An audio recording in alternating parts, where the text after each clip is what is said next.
Os mates elementares são muito importantes no xadrez. Nos finais de partida, quando temos a possibilidade de promover os peões, sobra um material em que um dos lados está completamente ganho. Por exemplo, nesse caso aí, as brancas estão ganhas, mas para efetuar o ponto tem que dar checkmate. Nós vamos ver a situação mais simples de checkmate que existe. A gente vê alguns jogadores jogando partida de 1 minuto na internet que é impressionado como ele dá um mate desse em 5 segundos, 10 segundos no máximo. Esse primeiro é um mate da escadinha, um mate da escada. Ele com a dama, ele é muito mais simples. Mas de qualquer forma ele é muito simples, é o mate mais básico que a gente tem que aprender bem rápido. A dama corta o rei na quarta fila, ou seja, o rei não consegue descer. A torre avança, dando outro cheque no rei, que ele é obrigado a subir. Aqui ele vem para a sexta fila. Agora a torre impede que o rei desça. E a peça de trás, como se a gente estivesse subindo a escada, como se a torre e a dama fossem pés, avança. No caso da dama, no lugar da torre, fazendo mais da escadinha, ele se torna mais fácil, porque o rei não consegue fazer um ataque sobre a dama. Então a escadinha é imparável, como segue aí, né?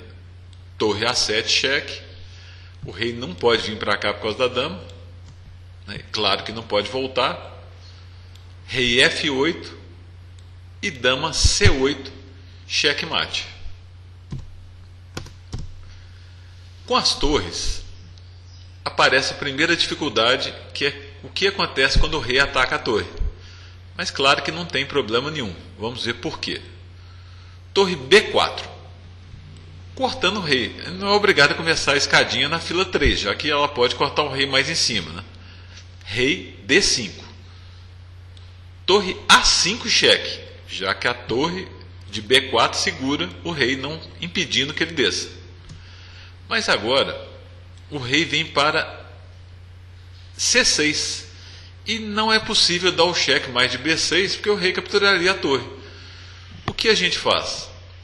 Transfere a torre para bem longe do rei, de forma a continuar a escadinha.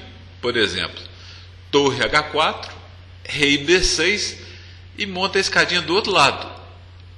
Torre G5 e continua a escadinha do lado de cá. Por exemplo, rei C6, torre H6, rei D7,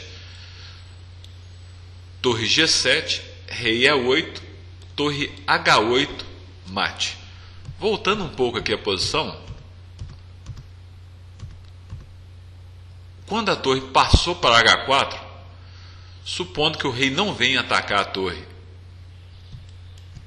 com B6 e resolva ficar no meio, nós podemos continuar a escadinha pelo meio do tabuleiro mesmo. A torre que está em cima, que é a torre de A5, segura o rei, e essa torre faria o mesmo papel como se ela estivesse em B4.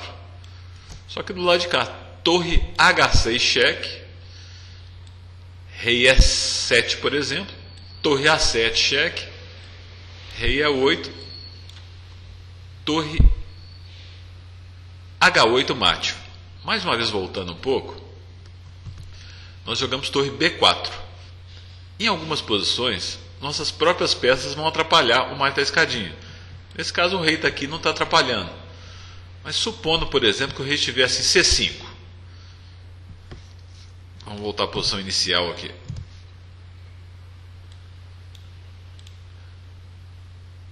A única coisa que a gente faria nesse caso é tirar o rei da frente da escadinha, né?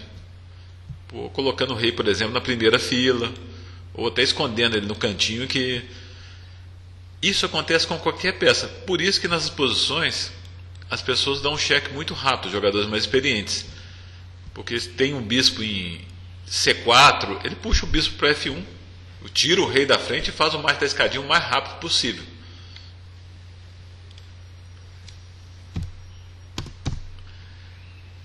Nessa posição aí, as brancas dão checkmate em um lance. Como? Torre G8, checkmate. E, por último, lembrar que o cheque da escadinha não precisa ser necessariamente da fila 1 para 8. Eu mostrei assim só para ficar mais didático, mas em qualquer direção. Nesse caso aqui, por exemplo, as torres vão fazer a escadinha verticalmente, por exemplo. Torre C8, cheque. O rei não pode vir para cá, tem que subir. Agora o pé de trás é essa torre de C segura o rei. Torre D7, cheque. Rei E4, segue a escadinha. Torre E8, cheque. Rei F5. Torre F7, cheque. Rei G6. Não posso seguir a escadinha agora com torre G8, que o rei capturaria minha torre. O que a gente faz? Torre F1. Rei G5, por exemplo. Torre G8, cheque. Rei H4. E a torre que está atrás dá o mate. Desculpem. Torre H1. Checkmate. O rei não pode fugir desse cheque. Gravem bastante, podem repetir, jogar contra programas de xadrez, que é um ótimo exercício para visualização do tabuleiro, além de aprender a dar esse checkmate básico. Muito obrigado, até a próxima videoaula.